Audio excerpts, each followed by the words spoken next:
were not even partisan. His policies and the kind of way he followed it up also infiltrated them. Deputy Governor Shaibu, you know, it's easy to say these things because you are winning. You've won today. Congratulations, like you have on your cap of honor. Winning. You know, no, let me clarify some things, because there's so many things that you said too that are not completely correct. Just like what you were saying, that he did it for Adams Oshiomhole first. No, you joined him in fighting Adams Oshiomhole first. It's because things went south between both of you. Yes. That's why you're not saying he did it. No, you joined him. You went against Adams Oshiomhole yourself. Yes. So you were you said people bought votes. You too, you cannot say that you people did not buy votes in your ward, or was it free? People just voted for you because they like your face. No, it doesn't happen like that in Nigeria. I didn't buy votes in my ward. I didn't buy votes in my ward. I know you did. You will say that. Will you tell me on TV that you bought votes in your ward? You will not say that. But the people will just look at you and say, "Oh, we like Mr. Shaibu so much." Your crew. Rufai, my unit was a flashpoint. Rufai, my unit was a flashpoint, and all your media people. 80% of the day they were sitting with Mr. Shaibu. I've not asked my question. Mr. Shaibu, I do not expect you to confirm to me that you bought votes in your ward or you gave anybody. I do not expect you, so there's no point trying to justify it. But we know how politics runs in Nigeria. How do you explain? Because the PDP has come out to say what was on the IReV is different from the eventual result. How would you explain that the INEC IReV has a different result from the eventual result? And how would you explain the cases some of them cited of accredited voters of over 300 or something, and the APC got over 2,000 votes? So these were the shenanigans too the PDP is claiming that you people did. And when I say you people, all of you, all the political parties participate in one way or the other, I will tell you people the truth, and you know me. So how would you explain that the IReV result is different from the eventual declaration? Rufai, first, I am not INEC, and I'm hearing from you that IReV number is different from the eventual vote. That is actually not my take to answer, because I'm not INEC. But let me tell you one thing. The Obaseki that I've worked with, that I know, Obaseki will never accept defeat. Obaseki only accept if it's not winning, he will not accept. That is the kind of person, and he has shown in his character. Obaseki, there are 92 judgment court orders that Obaseki has refused to obey, but anyone that favors him, that is the one he implements. So somebody like that will not obey judgment, somebody like that will never obey court order. But any order that favors him, he obeys it. Even when an election like this takes place, obviously he will not accept, because that is the character that he is, him and as well. That is the character they are. So the issue of IReV and the number is for INEC to explain, because you are telling me, I'm not sure, I don't know. But what I know, obviously, is that I was in my polling unit from morning till night, and I voted, and it was counted, and the vote counted, because the result that was declared in my unit that everybody saw being counted is the result that I saw INEC announce. So if anything like that happened, I don't know, because what I can tell you is that in my unit, in my ward, in my local government, the result that was declared at the polling unit, at the collation center, both at the ward and local government, is what was announced in Benin. So that is all I can tell you. Deputy Governor Shaibu, suffer on a politician, so una go still make up tomorrow. This man also put his head out for you when he needed to do it to make you part of his running mate. So after both of you betrayed the APC then. So I know I'm not in your matter, but suffer. That's what I'm just saying. My deputy governor, sir. Rufai, when you continue to use the word betray, you use the word betray, I don't like it, because I never betrayed Oshiomhole. I was sure of what I wanted to achieve. We came to Edo State to say no to godfatherism, and I hate oppression. I saw Obaseki at that time being oppressed, I saw him as being oppressed. Not that we were it's still very tight and that certain things he was doing. And no, but there is a popular saying that goes like, politicians are always loyal to their interests. There is no permanent enemies or foes in politics. Whenever you see a politician comes out and begin to criticize another politician, just know that he is doing that because of his personal interest. He is never doing it because of his love for the people. He's doing it because of what he can gain. And never you join a politician in slandering another politician.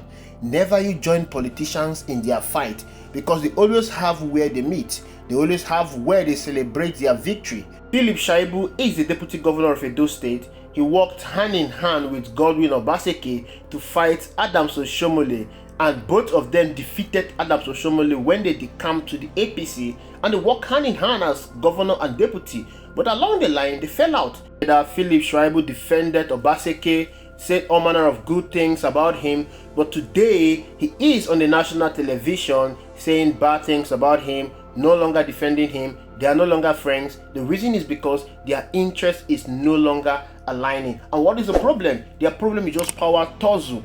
Philip Shaibu has his own ambition to become the governor of Edo State, but Obaseki refused him that opportunity, and that was where their interests clashed. Philip Shaibu has now joined the same APC that he joined Obaseki to fight against, the same APC that he ridiculed, the same APC that he slandered. That is what politics is all about. No permanent friend, no permanent enemies. Look at Nyesom Wike. Nyesom Wike is a minister under APC. This was the same APC that he called cancer. This was the same APC that he said over his dead body that he would join. This was the same APC he slandered and said all manner of evils against. This is the reason you should never join a politician in fighting other politicians or a political parties, because they will always put their interests first. They will always put their ambition first, and they do this against the interests of the state. So whenever you see politicians fighting, they are not fighting because of the progress of the country. They are not fighting because of you. They are fighting because of their interests. One thing politicians knows how to do very well is to pitch their supporters against the supporters of their political opponents.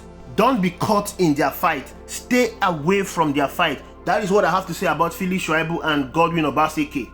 Now let's go to the election proper. Of course, Philip Shaibu is celebrating because APC has won. But if he was in PDP, he would have been on national television saying that APC rigged the election. He would have been on national television saying all manner of things against the APC. But today he's celebrating because his interest is no longer aligning with the PDP. But we should be worried with what happened in Edo State, because what happened in Edo State is a shame of an election. Now, PDP is alleging that the numbers in the IReV is different from what INEC announced. This is not the first time we are seeing this. In 2023 general election, we saw that Rivers State, for instance, INEC announced that Bola Ahmed Tinubu won in Rivers State, Peter Obi came second.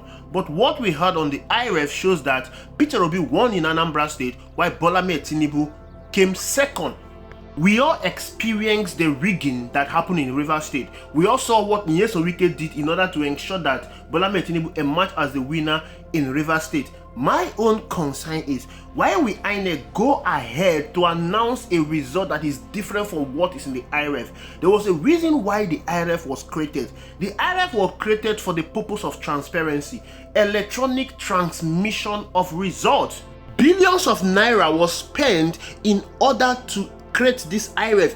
Billions of naira was invested to make this electronic transmission of results a reality. Why is INEC not relying on the electronic transmission of result? Because the electronic transmission of result try to eliminate fraud from the polling unit. Once you are done voting in the polling unit, everyone is there when the vote is being counted, and the party agent will sign those result sheets, and from the polling unit the result sheet will be transmitted to the INEC IReV via the beavers.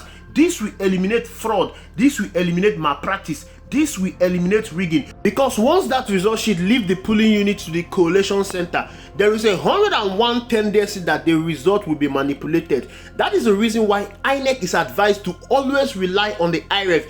It is assumed that what we have on the IReV is 101% correct because it came from the polling unit than what we have on the result sheet that INEC is announcing, because that result sheet might have been subjected to tampering. Yet, you keep seeing INEC announcing results without cross-checking it with what they have on the IReV.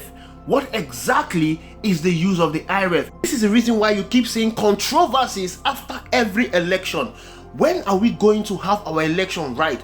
When are we going to conduct a credible, controversy-free election in this country? And of course, you all know that the judiciary supported INEC, that INEC has the jurisdiction, INEC has the discretion to do whatever they want to do with the result sheet. But it is wrong. The Electoral Act states that INEC should rely on the IReV. But you know the judiciary turn our constitution upside down in order to allow malpractice to continue in our country.